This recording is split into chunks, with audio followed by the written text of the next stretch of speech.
할렐루야. 4월 1일 함께하는 교회 큐티 영상을 시청하신 우리 성도 여러분들을 환영합니다. 오늘 우리가 함께 살펴볼 본문은 신명기 18장 15절부터 22절까지의 말씀입니다. 우리 함께 눈으로, 귀로, 그리고 가능하신 분들은 입으로 읽도록 하겠습니다. 내 하나님 여호와께서 너희 가운데 내 형제 중에서 너를 위하여 나와 같은 선지자 하나를 일으키시리니 너희는 그의 말을 들을지니라. 이것이 곧 내가 총회의 날에 호렙산에서 내 하나님 여호와께 구한 것이라. 곧 네가 말하기를 내가 다시는 내 하나님 여호와의 음성을 듣지 않게 하시고 다시는 이 큰 불을 보지 않게 하소서. 두렵건대 내가 죽을까 하나이다 하매 여호와께서 내게 이르시되 그들의 말이 옳도다. 내가 그들의 형제 중에서 너와 같은 선지자 하나를 그들을 위하여 일으키고 내 말을 그 입에 두리니 내가 그에게 명령하는 것을 그가 무리에게 다 말하리라. 누구든지 내 이름으로 전하는 내 말을 듣지 아니하는 자는 내게 벌을 받을 것이요 만일 어떤 선지자가 내가 전하라고 명령하지 아니한 말을 제 마음으로 내 이름으로 전한다든지 다른 신들의 이름으로 말하면 그 선지자는 죽임을 당하리라 하셨느니라. 내가 마음속으로 이르기를 그 말이 여호와께서 이르신 말씀인지 우리가 어떻게 알리요 하리라. 만일 선지자가 있어 여호와의 이름으로 말한 일에 증언도 없고 성취함도 없으면 이는 여호와께서 말씀하신 것이 아니요 그 선지자가 제 마음대로 한 말이니 너는 그를 두려워하지 말지니라. 아멘. 우리가 읽은 말씀은 하나님의 말씀입니다. 어제 예수님께서 부활하신 사건을 기념하여 이 사실을 교회적으로 함께 기뻐하는 부활절이었습니다.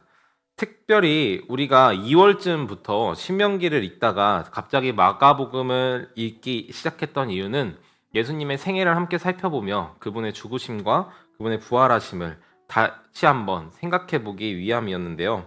부활절을 끝으로 우리가 2월까지 읽고 있었던 신명기 말씀이 다시 시작되었습니다. 신명기를 살펴보기에 앞서서 다시 한번 신명기가 어떠한 성경이었는지 짚고 넘어가면 좋을 것 같습니다. 신명기는 하나님의 말씀이 이미 오래전부터 이스라엘 백성들에게 전해졌지만 그것을 직접 받았던 애굽에서 나온 출애굽 1세대가 다 죽고 가나안 땅을 앞두고 있는 그들의 자녀들, 즉 출애굽 2세대에게 모세가 하나님의 말씀을 다시 한번 확인시켜주고 그들에게 가르쳐주는 책이 바로 신명기입니다. 오늘 살펴볼 말씀은 이제껏 마가복음을 묵상했던 것들 중 특별히 한 선지자에 대한 이야기를 하고 있는 것을 우리가 확인할 수 있습니다. 모세는 이제 많이 노쇠하여 죽음을 눈앞에 두고 있었고 이스라엘 백성도 이를 잘 알고 있었습니다.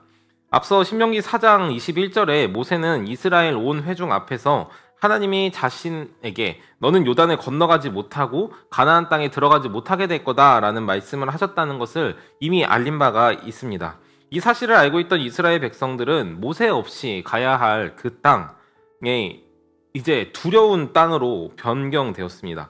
마치 부모님을 떠나서 저 먼 나라에 홀로 가야 하는 심정 같았을 것입니다. 모세는 하나님과 이스라엘 사이의 최고의 중재자였고 그 덕분에 이스라엘이 생명을 건진 적이 한두 번이 아니었음을 신명기와 출애굽기, 민수기 말씀을 보면서 우리는 살펴볼 수 있었죠. 오늘 그 걱정과 두려움, 염려로 가득 찬 이스라엘 백성들에게 모세는 이와 같은 예언, 더 정확히는 하나님께서 그에게 하신 말씀을 대언하고 있습니다. 모세는 너희가 그 땅에 들어가거든 하나님께서 너희를 위해 나와 같은 선지자를 너희에게 보내줄 것이다.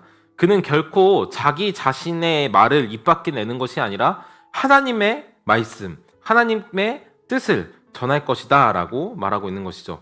그런데 이렇게 된 데에는 이유가 있습니다. 이 출애굽기 20장 말씀을 살펴보면 하나님께서 이스라엘 백성들에게 직접 말씀하시면서 십계명을 비롯한 다양한 율법들을 전수해 줄 때에 이스라엘 백성이 하나님께 가까이 나아가 그의 말씀을 들었더니 하나님의 거룩하심 그리고 그분의 위대하심 앞에 자신들이 죽을지도 모른다라는 두려움이 엄습해 왔습니다. 이에 결국 모세가 홀로 하나님의 말씀을 듣기로 하고 그 들은 말씀을 이스라엘 백성들에게 전해 주었죠. 우리가 아는 바와 같이 이스라엘 백성들은 여전히 하나님의 말씀을 바로 받기에는 죄 많은 죄인들이었습니다. 물론 모세도 그러했지만 하나님의 은혜가 그가 죄인인 것보다 더 크시기에 모세는 하나님의 은혜를 입어 하나님과 독대할 수 있었지만 이는 결코 평범한 일은 아니었습니다. 이처럼 이스라엘 백성들에게 여전히 하나님의 계시가 필요했고 그것을 대신해줄 누군가, 가나안 땅에 들어가면 모세는 이제 없을 건데 그것을 대신해줄 누군가가 필요했던 것이죠. 그래서 하나님께서는 이스라엘 백성에게 모세와 같은 선지자를 일으켜 그를 통해 하나님의 뜻을 전할 것이고 너희는 그의 말을 청종하여 듣고 하나님의 뜻대로 행하되 그의 말을 듣지 않는 자들에게는 벌을 내리겠다라고 말씀하시고 계신 것입니다. 이처럼 이스라엘 백성은 가나안 땅에 들어가면서 모세와 같은 선지자를 항상 기다려 왔습니다. 그러나 하나님께서는 먼저 엘리야를 보내어 이 땅을 회복할 것이라는 말라기 선지자를 통한 예언을 성취하셔야만 했는데요. 이것은 이미 죽은 엘리야가 다시 되살아나는 것이 아니라 그와 같은 선지자, 즉 엘리야와 같은 선지자가 이스라엘에 등장하여서 이스라엘의 회복을 선포할 것이라는 의미였습니다. 그가 누구인지 우리는 마가복음 말씀을 통해서 이미 배운 바 있습니다. 바로 마가복음 9장에 나오는 것처럼 예수님께서는 엘리야가 이미 왔지만 너희가 그를 함부로 대하였다라고 말씀하셨고 이는 바로 세례 요한이었습니다. 그렇다면 모세와 같은 선지자는 누구일까요? 우리가 이미 알고 또 예상하는 바와 같이 예수 그리스도이십니다. 18절에서 하나님은 모세에게 이렇게 말씀하고 계시죠. 내가 그들의 형제 중에서 너와 같은 선지자 하나를 그들을 위하여 일으키고 내 말을 그 입에 두리니 내가 그에게 명령하는 것을 그가 무리에게 다 말하리라. 아멘. 모세와 같은 선지자, 즉 예수님께서 이 땅에 오셔서 하시는 일이 무엇이냐면 바로 하나님의 말을 전하여 하나님의 뜻을 이 땅 가운데에 이루는 것이었습니다. 그리고 예수님께서는 요한복음 6장 38절과 39절에서 이렇게 말씀하십니다. 내가 하늘에서 내려온 것은 내 뜻을 행하려 함이 아니요 나를 보내신 이의 뜻을 행하려 함이니라. 나를 보내신 이의 뜻은 내게 주신 자 중에 내가 하나도 잃어버리지 아니하고 마지막 날에 다시 살리는 이것이니라. 아멘. 예수님이 이 땅에 오셔서 행하신 일은 바로 하나님께서 사랑하는 자들 중 하나도 잃지 않으시고 마지막 날에 다시 살리는 것인데요. 이 일을 위하여 우리가 이미 배운 바 우리의 죄를 대신하여 십자가에 달려 죽으심으로 우리를 사망의 권세로부터 구원해 내시고 당신께서 얻으신 부활을 우리에게 전가하시는 일인 것입니다. 예수님께서는 이 일을 위해서 당신의 평생을 하나님께 드렸고 또 이르시되 하나님의 뜻이 아니고서는 한 발자국도 움직이지 않으시며 하나님이 모세에게 하신 약속, 즉 하나님의 뜻을, 하나님의 말씀을 전할 것이다 라는 그 약속 또한 성취하셨습니다. 그때 이스라엘 백성들이 묻죠. 그가 누구인지 우리가 어떻게 알 수 있겠습니까? 스스로 모세와 같은 선지자라고 사칭하는 자들을 우리가 어떻게 분별할 수 있겠습니까? 그가 우리에게 헛된 것을 가르쳐 우리를 거짓된 길로 인도하였지 우리가 무엇을 통해서 알 수 있고 그의 말을 따를 수 있겠습니까? 라고요. 그때 모세는 이렇게 말합니다.